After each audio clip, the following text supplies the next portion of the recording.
సద్దుల బతుకమ్మ ఏనాడు 30వ తారీఖు సెప్టెంబర్ నెల 2025 సంవత్సరం మంగళవారం నాడు. కానీ అమావాస్య నుండి 10 రోజులు అవుతున్నది కదా, 10 రాత్రులు అవుతున్నది కదా, ఎట్లా చెయ్యాలి? రాత్రి శబ్దస్య తిథి లక్షణే. పంచమి 2 రోజులు వచ్చినా అది 1 రోజు కిందే లెక్క, ఒకే రోజు 2 తిథులు వచ్చినా అది 2 రోజుల కింద లెక్క. మనకు శాస్త్రం ఇంత క్లియర్ గా ఉన్నది. శాస్త్ర మార్గాన్ని మనం అనుసరించాలి. తెలంగాణ విద్వత్ సభ కూడా 30వ తారీఖు సెప్టెంబర్ నెల 2025 నాడు అని సిద్ధాంతులందరూ మంగళవారం నాడు జరుపుకోవాలని సిద్ధాంతులందరూ నిర్ణయించారు, పండితులందరూ నిర్ణయించారు.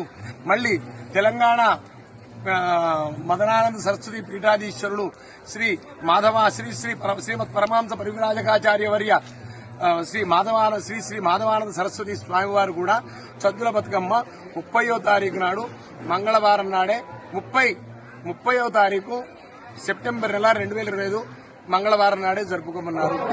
కాబట్టి మనకు శాస్త్రీయంగా ఉంటుంది. అది పెద్దగా చెప్పింది మనం వినడం మనకు మంచిది.